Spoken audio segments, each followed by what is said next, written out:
नमस्कार विद्यार्थी मित्रांनो, गणेश सर ऑफिशियल या आपल्या ऑनलाईन प्लॅटफॉर्मवर तुम्हा सर्वांचं पुन्हा एकदा मनापासून स्वागत आहे। जसं की आपल्या सर्वांना माहिती आहे, अंगणवाडी पर्यवेक्षिका अंतर्गत भरती फॉर्म प्रक्रिया सुरू झालेली आहे आणि त्यामध्ये बरेचसे प्रश्न आपल्या बऱ्याचशा विद्यार्थी मैत्रिणींना आहेत। बघूयात आपण काय काय प्रश्न आहेत आणि त्याचं उत्तर काय काय आहे।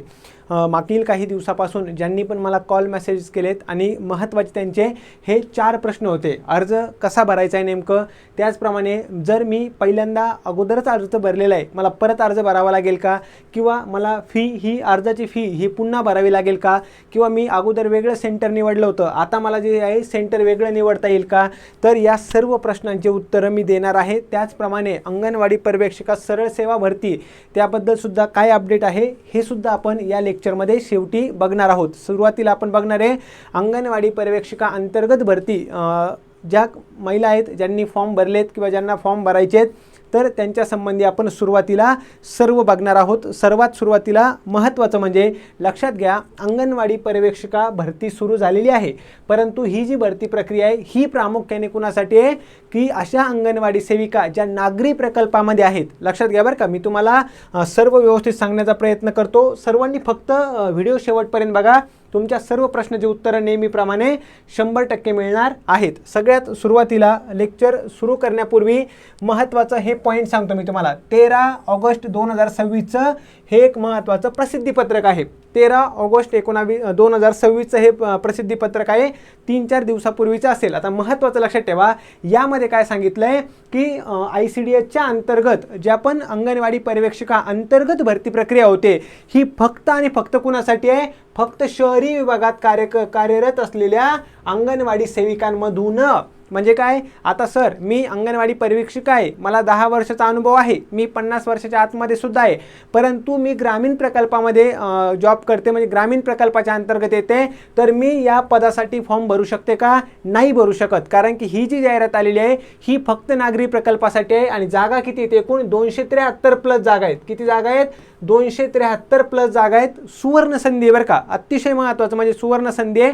हा दुसरा पॉईंट मी तुम्हाला नक्की सांगतो, जे पण अंगणवाडी पर्यवेक्षिका सरळ सेवा प्रक्रियेतून ज्यांना फॉर्म भरायचा आहे किंवा ज्यांना अंगणवाडी पर्यवेक्षिका व्हायचं आहे त्यांच्यासाठी लवकरच सरळ सेवा भरतीसुद्धा येणार आहे, परंतु आत्ताची जी परीक्षा आहे ही फक्त अंतर्गतसाठी आहे। मग आता परत प्रश्न येतो की सर मी अंतर्गत भरतीमधूनच मला फॉर्म भरायचा आहे, परंतु मी ग्रामीण प्रकल्पामध्ये, आमची जाहिरात येणार का, यस 100% जाहिरात येणार आहे। आणि दुसरी महत्त्वाची गोष्ट, इथं जितक्या जागा दिसतात ना त्याच पद्धतीने आपल्याला जागा त्यामध्ये सुद्धा दिसणार आहेत। म्हणजे तुम्ही असं कुणीही करू नका की सर ज्यावेळेस भरती प्रक्रिया सुरू होईल, ज्यावेळेस फॉर्म सुटतील त्यावेळेस मी काय करेल, अभ्यासाला सुरुवात करेल।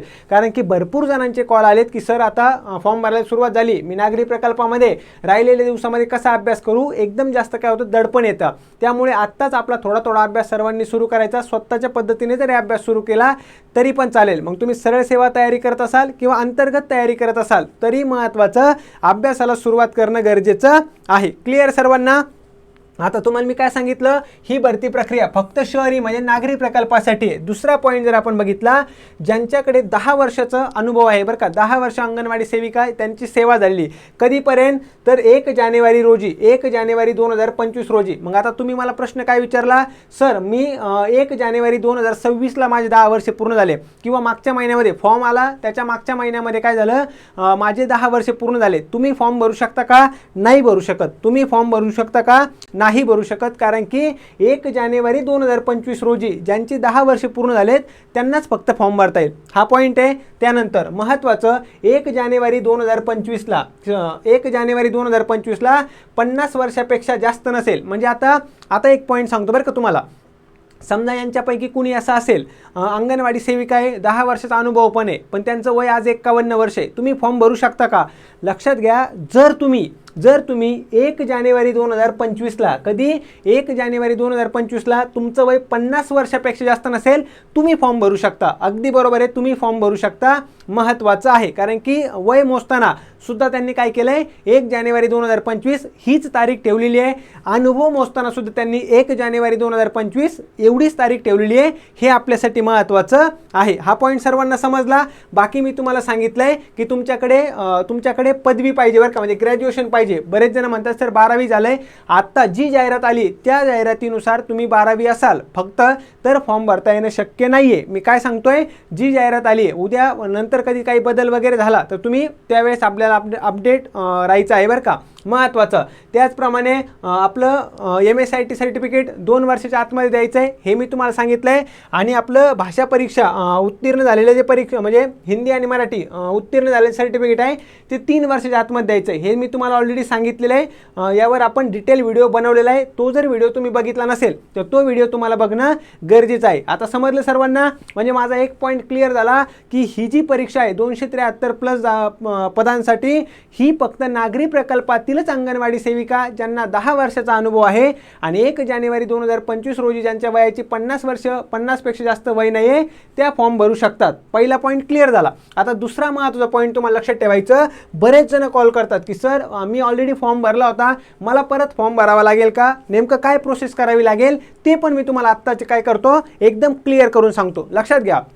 झालं काय होतं, ही जाहिरात खरं म्हणजे 2025 मध्ये आली होती, बरोबर एक नाही, परंतु या कोर्ट केसमुळे झालं काय की परीक्षा लांबणीवर पडली, बरोबर आहे. मग आता नवीन परत त्यांनी GR काढला ज्यामध्ये 45 वरून 50 वर्ष वय केलं. परंतु अगोदर तर फॉर्म भरला होता काही अंगणवाडी सेविकांनी. मग आता त्यांनी काय करायचं आहे, इथं स्पष्ट सांगितलेलं आहे बरं का, महत्त्वाचं लक्षात ठेवा, स्पष्ट सांगितलेलं आहे ज्यांनी पण महत्त्वाचं 25/4/2025 रोजीच्या पत्राद्वारे रिक्त पदासाठी फॉर्म भरला होता, तुम्ही अगोदरच जर फॉर्म भरला होता आणि तुम्हाला सक्सेसफुली सबमिटेड, तुम्हाला काय सक्सेसफुली सबमिटेड, तुमचा फॉर्म हा यशस्वीरित्या पूर्ण झालेला आहे, भरला गेला आहे असा जर तुम्हाला मेसेज आलेला असेल, त्याचप्रमाणे महत्त्वाचं तुम्ही फी भरलेली असेल तर तुम्हाला परत ऑनलाईन अर्ज करण्याची आवश्यकता नाही. म्हणजे ज्या अंगणवाडी सेविका नागरी प्रकल्पामध्ये आहेत आणि त्यांनी मागच्या वर्षी फॉर्म भरला होता, त्यांचा फॉर्म सक्सेसफुली सबमिटेड झालेला आहे, त्यांनी फी भरलेली आहे, त्यांनी परत काय करण्याची आवश्यकता नाही आहे, फॉर्म भरण्याची आवश्यकता नाही आहे, हे सर्वांनी लक्षात घेणं गरजेचं आहे. समजलं सर्वांना, आलं लक्षामध्ये. फॉर्म भरणं ऑनलाईन अर्ज करण्याची तारीख किती आहे, 7 ऑगस्ट पासून 21 ऑगस्ट पर्यंत बरं का. म्हणजे आता लक्षात ठेवा आज 16 ऑगस्ट आहे, आपल्याकडे कमी वेळ आहे आणि बऱ्याचशा अंगणवाडी सेविकांचा आत्तापर्यंत कॉल आला आहे की सर अजून आम्ही सर्टिफिकेट घेतलेलं नाही, लवकरात लवकर ती प्रोसेस पूर्ण करा. एकदा फॉर्म भरला, सर्व प्रोसेस पूर्ण झाली की तुम्हाला खरा वेळ कुठे जायचा आहे, अभ्यासाला जायचा आहे, बरोबर एक नाही, अभ्यास करणं गरजेचं आहे. अभ्यास केला तर आपण अंगणवाडी पर्यवेक्षिका होऊ शकतो. आणि महत्त्वाचं म्हणजे 273+ जागा आहेत, सुवर्ण संधी आपल्यासाठी, सुवर्ण संधी आणि शेवटची संधी.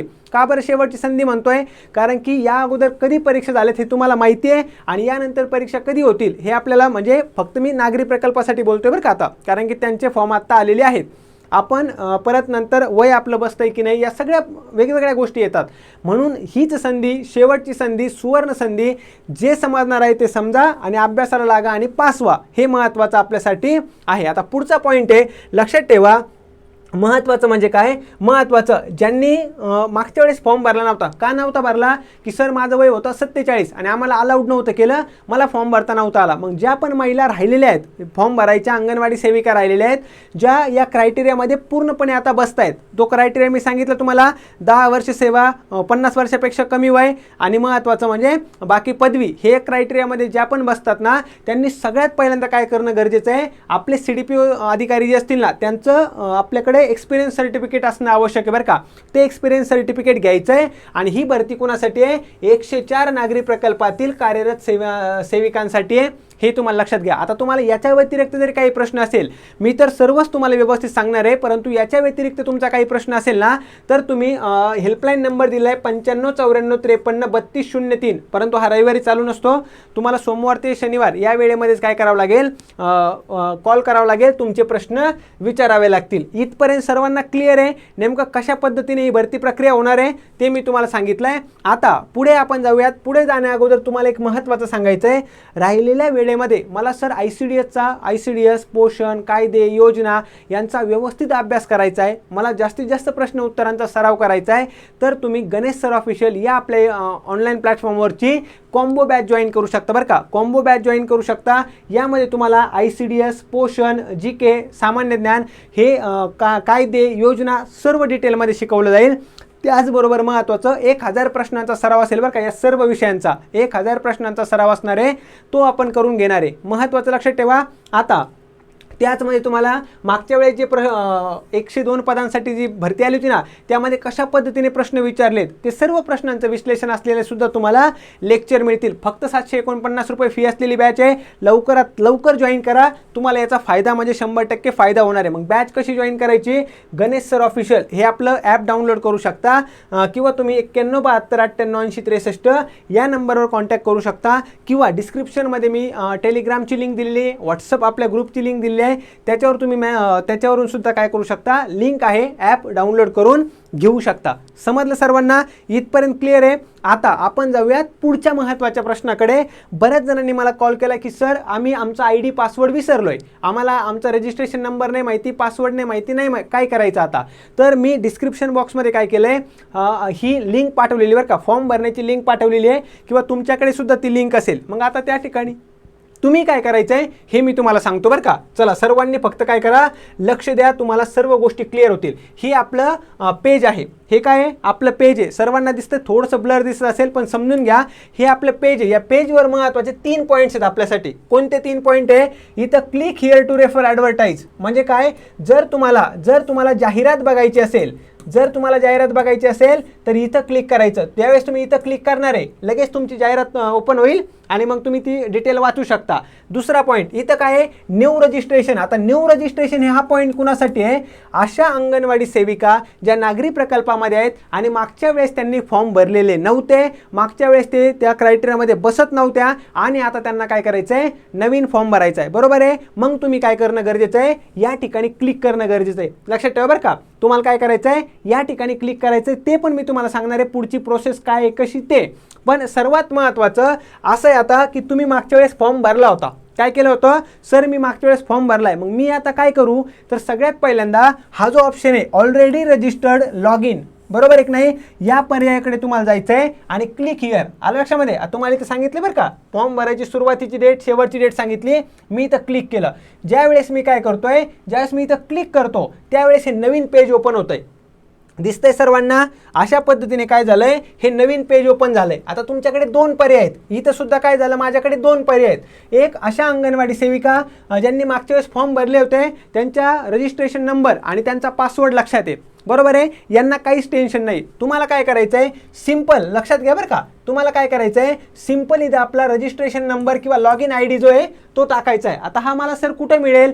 ज्या वेळेस तुम्ही फॉर्म भरला होता त्यावेळेस तुम्हाला टेक्स्ट मेसेज आलेला असेल किंवा दुसरी महत्त्वाची गोष्ट तुम्हाला ईमेलवर सुद्धा आला असेल बरं का. आणि त्याच्यामध्ये त्याची सुरुवात होते ICDS 00 असा काहीतरी तुमचा असेल, तो तुमचा काय झाला? रजिस्ट्रेशन नंबर किंवा लॉग इन ID झाला. आणि तुम्ही ज्यावेळेस तो पासवर्ड सिलेक्ट केला असेल, तो पासवर्ड ठेवला असेल, तो पासवर्ड इथं टाकायचा. हा कॅप्चा इथं तुम्ही टाकणार, समजा 835754 आहे आणि तुम्ही लॉग इनवर क्लिक करायचं. ज्या वेळेस तुम्ही लॉग इनवर क्लिक करणार, काय म्हटलं मी, ज्या वेळेस तुम्ही लॉग इनवर क्लिक करणार तुमचा फॉर्म या ठिकाणी ओपन होणार. कसा फॉर्म ओपन होतो ते पण सांगतो, ते पण सांगणार आहे. आता लक्षात घ्या. आता दुसऱ्या कॅटेगरीमधले आले बरं का अंगणवाडी सेविका ज्यांनी फॉर्म भरलाय मागच्या वेळेस, सर्व व्यवस्थित आहे, त्यांनी फी पण भरली, पण सर आता मला ना रजिस्ट्रेशन नंबर आठवतोय ना मला माझा पासवर्ड आठवतोय. मी काय करायचं? तुमच्याकडे पण पर्याय, सिंपल पर्याय. इथं तुम्ही काय करणार? हे आपण असं इथं गेलो, इथं तुम्हाला दिसतंय एक पॉईंट आहे, काय? पासवर्ड विसरला, फॉरगॉट पासवर्ड दिसतंय की इथं. मी काय करणार? आता माझा पासवर्ड विसरला बरं का. मी अशा प्रकारची अंगणवाडी सेविका आहे, माझा पासवर्ड आणि रजिस्ट्रेशन ID विसरले मी. मग मी काय करणार? या ठिकाणी क्लिक करणार. इथं क्लिक केलं, परत एक नवीन पेज ओपन झालं. बघा अशा पद्धतीने काय झालं, नवीन एक पेज ओपन होतंय. इथं तुम्हाला आता 2च गोष्टी टाकायच्या. आता असं म्हणू नका कुणी की सर हे पण मी विसरले, असं शक्य नाही.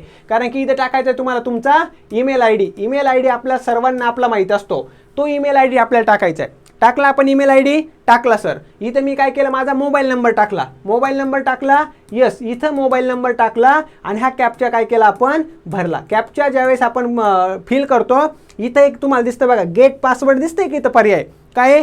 Gate password. मी काय करणार? याच्यावर क्लिक करणार. ज्या वेळेस मी गेट पासवर्डवर क्लिक केलं, माझा फॉर्म ओपन होतो. काय होतं? महत्त्वाचं, फॉर्म ओपन नाही होत, सॉरी, गेट पासवर्डवर क्लिक केलं, काय होतं? मला एक मेसेज येतो, टेक्स्ट मेसेज येतो बरं का. एक मला टेक्स्ट मेसेज येतो आणि दुसरी महत्त्वाची गोष्ट, मला एक मेल येतो, ईमेल येतोय.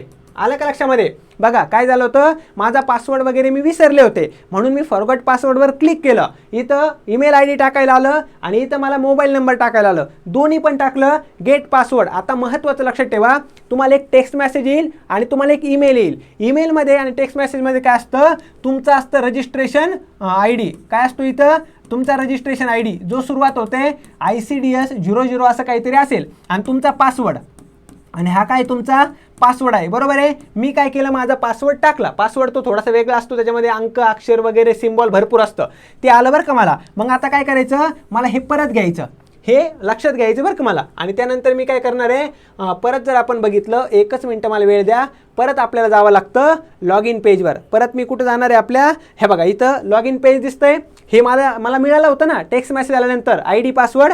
मी जाणार लॉग इन पेजवर. ज्यावेळेस मी लॉग इन पेजवर जाईल, इथं आता मी काय करेल, तो रजिस्ट्रेशन ID टाकेल जो मला ईमेलवर आलाय किंवा जो मला कशामध्ये आलाय, जो मला टेक्स्ट मेसेजमध्ये आलाय. ईमेल ID टाकला, पासवर्ड टाकला. परत पुढची स्टेप काय आहे, मी या ठिकाणी आपला कॅप्चा टाकला आणि लॉग इन केलं. ज्या वेळेस मी या लॉग इनवर क्लिक करेन ना, तुम्हाला एक मेसेज येईल बरं का, तुम्हाला परत एक नवीन पेज ओपन होईल. तिथं तुम्हाला सांगितलं असेल की तुमचा पासवर्ड काय झालेला आहे, खूप जुना झालेला आहे. पासवर्ड जुना आहे, महत्त्वाचं तुम्ही काय करा, नवीन पासवर्ड सिलेक्ट करा. तुम्हाला काय येईल, नवीन पासवर्ड सिलेक्ट करा. मग तुम्ही नवीन पासवर्ड तुमचा इथं सिलेक्ट करू शकता नवीन विंडो ओपन झाल्यावर, आणि तो एकदा कन्फर्म म्हणजे 2 वेळेस तुम्हाला नवीन पासवर्ड टाकायचा आहे. तो नवीन पासवर्ड तुम्ही लक्षात ठेवा. परत लॉग इनवर क्लिक केलं, आता तुम्ही काय करणार, तुमचा जो फॉर्म आहे तो व्यवस्थितरित्या काय होईल, लॉग इन होईल. समजलं सर्वांना? इथपर्यंत सर्व गोष्टी क्लिअर आहे. कसं तुम्ही तुमचा पासवर्ड विसरलेला काढू शकता हे पण मी तुम्हाला सांगितलं. रजिस्ट्रेशन ID कसा शोधू शकता हे पण मी तुम्हाला सांगितलं. ज्यांच्याकडे रजिस्ट्रेशन ID आणि पासवर्ड माहिती आहे त्यांना तर काहीच प्रॉब्लेम नाही. आलं लक्षामध्ये? हे सर्व झालं बरं का. आता पण सर आम्ही फॉर्म भरलेला आहे की नाही, व्यवस्थित सर्व झालेलं आहे की नाही, हे मी कसं चेक करणार, ते आता तुम्हाला काय करायचं आहे, खरं म्हणजे सांगायचं आहे. खरं म्हणजे मी तुम्हाला एका मॅडमचा इथंच डायरेक्ट सर्व करून दाखवणार होतो, पण काय आहे ते सर्व डिटेल्स वगैरे येतात ना, म्हणून मी तसं काही केलेलं नाही आहे. परंतु मी स्क्रीनशॉट काढून ती माहिती या ठिकाणी व्यवस्थितरित्या घेण्याचा प्रयत्न केलेला आहे. समजलं सर्वांना? क्लिअर? आता आपण काय करू, महत्त्वाचं, ज्यावेळेस तुम्ही तुमचा आता पासवर्ड आला, रजिस्ट्रेशन ID पण आला, कसा काढायचा हे मी सांगितलंय. ज्यांना समजलं नसेल त्यांनी परत थोडासा व्हिडिओ मागे घ्या आणि परत काय करा, ते व्यवस्थितरित्या समजून घ्या. समजलं? किंवा तुम्ही माझ्या नंबरवर मला कॉन्टॅक्ट करू शकता. आता तुम्ही महत्त्वाचं म्हणजे हे पेज आपण बघितलंय. पुढचं ज्यावेळेस तुम्ही काय करता,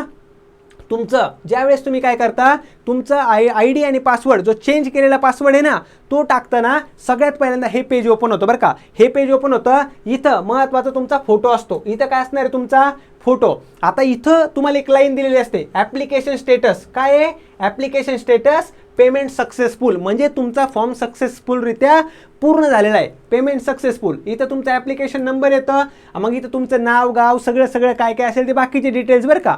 हे तुमचे बाकीचे डिटेल्स आहेत, मोबाईल नंबर वगैरे ते मला सांगायचं नाही. पहिलं पेज काय ओपन होतं हे, आणि तुम्हाला इथं बघायचं आहे काय झालं, ॲप्लिकेशन स्टेटस पेमेंट सक्सेस, बरोबर. हा एक पॉईंट आहे. त्यानंतर महत्त्वाचं तुम्हाला काय चेक करायचं आहे ते लक्षात घ्या. पुढचा पॉईंट आहे महत्त्वाचं, एक्सपिरियन्स डिटेल्स, बरोबर आहे की नाही. ज्यांनी फॉर्म भरलाय बरं का त्यांच्याबद्दल सांगतोय मी, ज्यांनी फॉर्म भरलाय ना त्यांच्याबद्दल. आता इथं तुमचं सगळ्यात पहिल्यांदा तारीख येते, अंगणवाडी. तुम्ही ज्यावेळेस फॉर्म भरला होता, मग अंगणवाडी सेविका म्हणून तुमची ज्यावेळेस तुम्ही सामील झाल्या होत्या ती तारीख, त्यानंतर तुमच्या जिल्ह्याचं नाव, तुमच्या प्रकल्पाचं नाव, तुमच्या अंगणवाडीचं नाव, मग तुमचं अंगणवाडी कोड काय असेल तो झाला, त्यानंतर तुमचं अनुभव प्रमाणपत्र क्रमांक काय ते झालं, त्यानंतर तुमच्या CDPO कार्यालयाचं नाव आहे, आणि महत्त्वाचं म्हणजे की तुम्हाला किती वर्षाचा अनुभव आहे. इथं आपल्याला 10 वर्ष पाहिजे बरं का. इथं फॉर्म भरताना इथं सर्व त्या गोष्टी त्या तुम्हाला काय करायच्यात, टाकलेल्या असलेल्या पाहिजे आहेत. म्हणजे हे कुणासाठी सांगतोय, ज्यांनी फॉर्म भरलाय आणि ज्यांना चेक करायचं की आमचं सगळं व्यवस्थित आहे का त्यांच्यासाठी, बरोबर आहे. अजून एक पुढचा पॉईंट तुम्ही चेक करू शकता, त्याच्या खालीच असतो बरं का. तुम्ही फॉर्म भरला ना, फॉर्मवरती सरकवत जायचं, सगळी डिटेल असते. आपल्याला 2च गोष्टी महत्त्वाच्या बघायच्यात. एक म्हणजे आपला एक्सपिरियन्स व्यवस्थित टाकलंय, पेमेंट सक्सेस झालं. हे बघा पेमेंटचं तपशील आहे, पेमेंट तुम्ही 1000 रुपये केलं होतं. मग मागच्या वेळी ज्यांनी फॉर्म भरला होता 1000 रुपये पेमेंट केलं होतं, ऑनलाईनरित्या पेमेंट तुम्ही जसं केलं असेल तसं, आणि पेमेंट सक्सेस. काय आहे, पेमेंट सक्सेस. हे एक तुम्हाला चेक करायचं आहे. दुसरा पॉईंट, तुम्ही इथं जे डॉक्युमेंट्स अपलोड केले ते त्यावेळेस बरं का, जे डॉक्युमेंट्स तुम्ही अपलोड केले होते ते सर्व डॉक्युमेंट तुम्ही इथं क्लिक करून काय करू शकता, बघू शकता. तुम्हाला ज्यावेळेस तुम्ही फॉर्म ओपन कराल ना, हा मेसेज असणं खूप जास्त गरजेचं आहे. काय आहे हा message, your application form has been submitted successfully, payment is successful. हा तुमचा जर तुमचा मेसेज असेल, तुमचा फॉर्म तुम्ही ओपन केल्यानंतर तर तुमचं काय झालेलं आहे, सक्सेसफुली तुम्ही फॉर्म भरलेला आहे असा याचा अर्थ होतो. आता राहिले काही प्रश्न बरं का, परत तरी तुमचे 2-3 प्रश्न पडणारे जे मला माहिती आहे. सर पहिला प्रश्न हा आहे की आता माझं ज्यावेळेस मी ते सर्टिफिकेट घेतलं होतं त्याला 1 वर्ष झाला, त्यावेळेस माझा 18 वर्षाचा एक्सपिरियन्स होता, आता तर माझा 19 वर्ष झाला, मग मला नवीन सर्टिफिकेट घेण्याची आवश्यकता आहे का? हा पहिला प्रश्न आहे बरं का तुमचा, महत्त्वाचा लक्षात ठेवा. यासाठी तुम्हाला काय करायचं आहे, तुमच्या अंगणवाडी पर्यवेक्षिका तुमचे जे CDPO आहेत ना त्यांना भेटा आणि त्यांना त्यांच्याकडून सर्टिफिकेट, ते मला असं वाटतं सर्वांना सर्टिफिकेट देणार आहेत परत नवीन, परंतु ज्यांनी ऑलरेडी फॉर्म भरले त्यांना फॉर्म भरायचे नाही आहेत, म्हणजे या सर्टिफिकेटवर तुमचं काम होणार आहे बरं का. परंतु तरी पण तुम्ही तुमचं काय करा, सर्टिफिकेट घेऊन ठेवा. किंवा आता दुसरा प्रश्न असा आहे की मधल्या काळामध्ये सर मी जे माझं MSIT ते मी पूर्ण केलं, किंवा सर मधल्या काळामध्ये माझं जे हिंदी मराठी जे सर्टिफिकेट व्हायचं पाहिजे होतं ते मी पूर्ण केलं, मग त्याचं काय? तर ही सुद्धा माहिती तुम्हाला काय करायची, तुमच्या CDPOंना विचारायची आहे. मला असं वाटतं ते फक्त सर्टिफिकेट तुम्हाला कधी परीक्षा झाल्याच्या नंतर ज्यावेळेस डॉक्युमेंट व्हेरिफिकेशन होईल त्यावेळेस विचारतील असा माझा अंदाज आहे. बाकी तुमचा फॉर्म सबमिट झालेला असणार आहे, तुम्हाला परत फॉर्म भरावा लागणार नाही आहे. आणि महत्त्वाचं हे झालं कुणासाठी, ज्यांचे फॉर्म भरून झालेत त्यांना परत फॉर्म भरायचेत का, त्याचं उत्तर दिलं आहे. त्यांना परत फी भरायची का? फी अजिबात भरायची नाही आहे तुम्हाला. परत आलं लक्षामध्ये? आता सर आम्ही सेंटर कोणतं निवडायचं, सेंटर कोणतं निवडायचं हा प्रश्नच येत नाही बरं का तसं जर खरं बघितलं, कारण की हा पेपर घेणार आहे TCS, हा पेपर होणार आहे एकाच दिवशी, हा पेपर होणार आहे एकाच वेळेला, आणि हा पेपर होणार आहे एकाच सेंटरला, म्हणजे सर्वांचं जे सेंटर असेल ना ते सेंटर असणार आहे. त्यामुळे सेंटरचं कुणीही प्रश्न पण विचारू नका, त्यासाठी कॉल मेसेज पण करू नका. तुम्ही समजून घ्या पेपर एकाच दिवशी एकाच ठिकाणी, आणि महत्त्वाचं म्हणजे एकदाच होणार आहे, मग सेंटर जे असेल ते सर्वांसाठी एकच असेल, बरोबर एक नाही. मुंबई सबअर्बन वगैरे आता मागच्या वेळेस त्यांनी ते मला सांगितलं की सर मुंबई सबअर्बन वगैरे टाकलेलं होतं, जे TCS सेंटर असेल तिथं पेपर होईल, ते इतका मोठा इश्यू नाही बरं का, लगेच त्याचं टेन्शन घेणं इतकं, हे लक्षात घ्या. समजलं सर्वांना? इथपर्यंत गोष्टी क्लिअर आहे. आता हे झालं कुणासाठी, ज्यांनी फॉर्म भरला होता मग त्यांनी काय केलं पाहिजे त्यांच्यासाठी. आता परत दुसरा प्रश्न आला आपला, कोणता, की सर आम्ही अजूनही फॉर्म भरलेला नाही आहे, आम्ही काय करायचं आहे. मग तुमच्यासाठी आता परत एकदा थोडक्यामध्ये सांगतो, सगळ्यात इम्पॉर्टंट काय आहे आपल्यासाठी, सगळ्यात इम्पॉर्टंट हे पेज तुमचं लॉग इनचं पेज आहे ना, काय आहे लॉग इनचं पेज. त्याच्या अगोदर एकच मिनटं मला वेळ द्या, मी तुम्हाला थोडंसं व्यवस्थित सांगतो. इथं आपल्याला जायचं आहे, तुम्ही काय केले या ठिकाणी आलेले आहेत, बरोबर आहे, इथपर्यंत सर्व आलेत. आता कोण आहे, ज्यांना नवीन फॉर्म भरायचा आहे त्यांच्यासाठी बरं का, ज्यांना नवीन फॉर्म भरायचा आहे त्यांच्यासाठी. सर आम्ही या पेजवर आलो, सगळ्यात पहिल्यांदा काय करणार आहे, न्यू रजिस्ट्रेशनवर मी क्लिक करणार आहे. कुठे, न्यू रजिस्ट्रेशनवर. ज्यावेळेस न्यू रजिस्ट्रेशन येईल पुढचा पॉईंट आहे क्लिक हिअर. आता मी इथं क्लिक हिअर केलं बरं का, ही तुमचं काय होतं, अशा पद्धतीचं पेज ओपन होतं, लक्षात ठेवा, अशा पद्धतीचं पेज ओपन होतं. मग मला इथं हे क्लोज म्हणायचं आहे आणि इथं वरती जाऊन आय ॲग्री म्हणायचं आहे. काय म्हणायचं आहे, आय ॲग्री.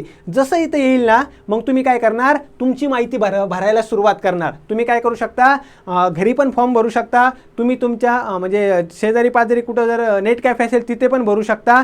पण लक्षात ठेवा फॉर्म भरताना एकदम काळजीपूर्वक भरा बरं का, कोणत्याही प्रकारची चूक करू नका, स्पेलिंग मिस्टेक करू नका. तुमचे जे डिटेल्स टाकताय त्याच्यामध्ये नंबर अक्षर कुठे काही चुकू नका, एकदम व्यवस्थित भरा. महत्त्वाचं तुम्ही काय करणार, उमेदवाराचं नाव, ते पूर्ण नाव चेंज झालंय का, जन्मतारीख काय आहे, आता हे मी सांगत बसत नाही, हे सर्व तुम्हाला या ठिकाणी भरायचं. 10वीला किती मार्क होते, काय होते, कसं ते. आणि सगळ्यात पहिल्यांदा इतकी तुम्ही माहिती भरली ना, लक्षात ठेवा इतकी तुम्ही ज्यावेळेस माहिती भरता, हे सर्व तुमचा मोबाईल नंबर, ईमेल ID, वडिलांचं नाव, आईचं नाव, त्यानंतर तुमचं 10वीला तुमचा सीट नंबर काय होता, महत्त्वाचं तुमचं कोणत्या वर्षी तुम्ही पास झाल्यात, आणि महत्त्वाचं हे सेंटर जे आहे तर त्या ठिकाणी तुम्हाला हे सिलेक्ट करायचं बरं का. हे काय करायचं, तुम्हाला सिलेक्ट करायचं आहे सेंटरचं. अजून आपण एक्स्ट्राची माहिती जशी मला कुठे मिळेल तर मी ती माहिती घेण्याचा प्रयत्न करतो आणि सेंटरबद्दल तुम्हाला जास्त माहिती देतो बरं का.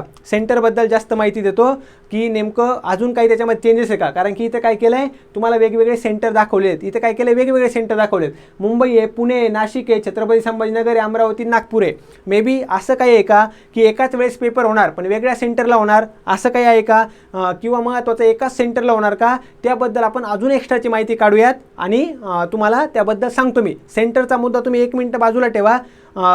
काय होईल ते आपण त्यावर बघूयात, परंतु तुम्हाला सध्या फॉर्म कसं भरायचं काय ते महत्त्वाचं समजून घ्या. क्लिअर आहे? चलो आता आपण इथपर्यंत आलो. तुम्ही सगळी माहिती भरली बरं का. तुम्ही काय केलं, सगळी माहिती या ठिकाणी भरलेली आहे आणि नंतर तुम्हाला जनरेट OTP अशा पद्धतीने येईल. असं तुम्ही केलं की महत्त्वाचं तुमची माहिती सर्व येणार आहे. तुम्हाला ID आणि पासवर्ड तुमचा काय होईल, क्रिएट होईल. ID आणि पासवर्ड क्रिएट झाला की मग तुम्हाला पुढचा फॉर्म तुमचा भरायचा आहे. क्लिअर आहे? आता आपण इथं हे सर्व माहिती नाही माझ्याकडे टाकण्यासाठी, नाही तर मी तुम्हाला लाईव्ह फॉर्म भरून दाखवला असता, कसा फॉर्म भरायचा आहे, कोणत्या पद्धतीने भरायचा आहे.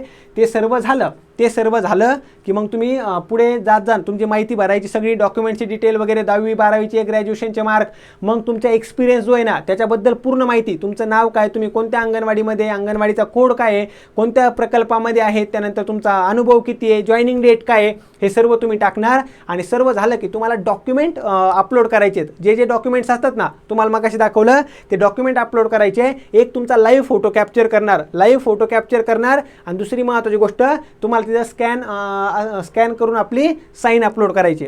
हे सर्व महत्त्वाचं काय करणं गरजेचं आहे, लक्षात ठेवणं गरजेचं आहे. फक्त आता आपला एकच प्रश्न राहिला आहे मुद्दा महत्त्वाचा, की सर आम्हाला सेंटरचं काय. आता सेंटर ज्यावेळेस मी इथं बघतोय त्यावेळेस आपल्याला महत्त्वाचं काय, मुंबई पण दिलंय, पुणे पण दिलंय, नाशिक पण दिलंय, छत्रपती संभाजीनगर, अमरावती आणि नागपूर. तर याबद्दल मी थोडीशी एक्स्ट्राची माहिती काढण्याचा प्रयत्न करतो आणि तुम्हाला सांगतो. कारण की मे बी असं असू शकतं बरं का. आता मे बी असं असू शकतं की तुमचा पेपर एकाच दिवशी एकाच वेळेला होईल पण वेगळ्या सेंटरवर होईल, असं मे बी असेल. कारण की ते असल्याशिवाय त्यांनी इथं वेगवेगळे इतके सेंटरचे दिलेले नाही आहेत. आणि मागे ज्यांनी पण फॉर्म भरला होता त्यांनी एकच सेंटर सिलेक्ट केलं होतं. काय केलं होतं, एकच सेंटर. मग बहुतेक असं पण होऊ शकतं की मागे ज्यांनी सेंटर सिलेक्ट केलं त्यांना तेच सेंटर ठेवतील, बाकीच्यांसाठी वेगळं. पण आता काय होतं, सेंटरबद्दलची एक्स्ट्राची माहिती मी घेतो आणि मग तुमच्यासमोर पुन्हा एकदा येईल. सेंटर हा टॉपिक सोडून बाकी सर्व प्रश्न तुम्हाला समजले असतील, तुमचे सर्व क्लिअर झाले असतील अशी अपेक्षा करतो. फक्त सेंटरचा जो मुद्दा आहे तो मी अजून व्यवस्थित तुम्हाला सांगतो. पण फॉर्म कसा भरायचा, ज्यांचे ऑलरेडी फॉर्म भरून झालेत त्यांनी काय करायचं, सर्व माहिती सर्वांना व्यवस्थित कळाली असेल अशी अपेक्षा करतो. क्लिअर आहे? आता जाता जाता थोडंसं तुम्हाला एक पॉईंट सांगायचा आहे. तो पॉईंट आता हे लक्षात ठेवा, तुमचं प्रमाणपत्र कसं दिसतं, या प्रकारे तुमचं प्रमाणपत्र दिसतं बरं का. CDPOचं जे प्रमाणपत्र आहे ते अशा प्रकारे असतं, जिथे लिहिलं असतं यांची सेवा किती झाली, यांचं वय किती आहे, यांची पदवी आहे का, हिंदी मराठी पास आहे का, सूट आहे, संगणकासाठी काय आहे, तुमचा बीट क्रमांक, तुमचा अंगणवाडी क्रमांक, तुमची जॉईनिंग डेट पासून तुमची एंड डेट, इथं तुमचं नाव आहे, तुमचं कोणता प्रकल्प येते, ही सर्व माहिती. हे झालं तुमचं CDPOचं सर्टिफिकेट. पुढचा पॉईंट तुम्हाला लगेच सांगतो. हे झालं तुमचं जे आपलं हिंदी मराठी सांगितलं ना ते, हे झालं, हे त्याचं सर्टिफिकेट झालं. आणि पुढचं महत्त्वाचं तुमचं जे लहान कुटुंबाचं प्रमाणपत्र आहे ते मी ऑलरेडी तुम्हाला सांगितलं आहे, फॉर्ममध्ये असतं ते, तुम्हाला फक्त आपलं त्याची माहिती भरायची आहे. क्लिअर? चलो, तर या ठिकाणी सर्वांना सर्व माहिती समजली असेल अशी अपेक्षा करतो. जाता जाता एक महत्त्वाचा पॉईंट लक्षात ठेवा, अंगणवाडी पर्यवेक्षक अंतर्गत भरतीची तयारी तुम्ही सुरू केली आहे. महत्त्वाचं नागरी प्रकल्पाची जाहिरात पण आली आहे. तुम्हाला असं वाटतंय की सरळ सेवेची आपल्याला तयारी करायची किंवा आपल्याला ग्रामीण प्रकल्पाची तयारी करायची, अतिशय जास्त कॉम्पिटिशन आहे, इतकं पण सोपं नाही आहे. मग तुम्हाला असं वाटतं की आपल्याला बेसिकपासून ॲडव्हान्सपर्यंत तयारी करायची, आपल्याकडून सर्व अभ्यास करून घेतला पाहिजे, आपल्याला सर्व डिटेलमध्ये शिकवलं पाहिजे, आपल्याला टेस्ट पण पाहिजे. तर सर्व गोष्टी तुम्हाला एकाच ठिकाणी असण्यासाठी तुम्ही आपली मेंटॉरशिप बॅच जॉईन करू शकता बरं का. मेंटॉरशिप बॅच जॉईन करण्यासाठी 9172988063 या नंबरवर कॉन्टॅक्ट करा. आता या बॅचमध्ये तुम्हाला काय मिळणार आहे, या बॅचमध्ये तुमचा रोज अभ्यास करून घेतला जाणार. तुम्हाला टार्गेट दिलं जाणार, 2 दिवसाचं टार्गेट, 8 दिवसाचं टार्गेट, आठवड्याचं टार्गेट. दर रविवारी आपली टेस्ट फिक्स असते, तुम्हाला टेस्ट दर रविवारी सोडवायची. आणि महत्त्वाचं म्हणजे तुमच्याकडून बेसिकपासून ॲडव्हान्सपर्यंत सगळी तयारी करून घेतली जाईल. आपल्याला महत्त्वाचं म्हणजे की पेपर कसा सोडवायचा, सोपे प्रश्न कसे सोडवायचे, अवघड प्रश्न कसे सोडवायचे, आपली स्ट्रॅटेजी काय असली पाहिजे, एखादा प्रश्न येत नाही तर मग तो कोणत्या वेने सोडू शकतो, इलिमिनेशन टेक्निक काय असते, ट्रिक काय असते, लॉजिक कुठे लावायचं आहे, या सर्व बाबी आपण तुम्हाला मेंटरशिप बॅचमध्ये शिकवणार आहेत. क्लिअर आहे? मग ज्यांनीही आत्तापर्यंत जॉईन केली नाही लवकरात लवकर जॉईन करून घ्या. आणि महत्त्वाचं म्हणजे या व्हिडिओला लाईक करा, शेअर करा. आणि जर तुम्ही गणेश सर ऑफिशियल या आपल्या यूट्यूब चॅनलला अजूनही सबस्क्राईब केलं नसेल, नक्की चॅनलला सबस्क्राईब करा. तुमच्यासाठी अतिशय महत्त्वाचे, उपयुक्त आणि चांगले व्हिडिओ जे तुम्हाला परीक्षेमध्ये नक्कीच तुमच्या उपयोगी ठरणारे असे व्हिडिओ आपण रोज घेऊन येत आहोत. महत्त्वाची माहिती रोज देत आहोत. त्यासाठी सर्वांनी आपल्या या व्हिडिओला लाईक करा, शेअर करा आणि गणेश सर ऑफिशियल या आपल्या यूट्यूब चॅनलला नक्की सबस्क्राईब करा. सर्वांचं खूप खूप धन्यवाद. Thank you so much. तुमचे काही पण प्रश्न असतील तर तुम्ही नक्की मला काय करू शकता, कमेंट बॉक्समध्ये टाकू शकता. मी त्याला उत्तर पण देईल. आणि दुसरी महत्त्वाची गोष्ट, त्यावर महत्त्वाचे व्हिडिओ जर बनवण्यासारखा असेल प्रश्न तर नक्की आपण त्यावर व्हिडिओ बनवूयात. Thank you so much. बाय सर्वांना. नक्की आपण पुन्हा भेटूयात.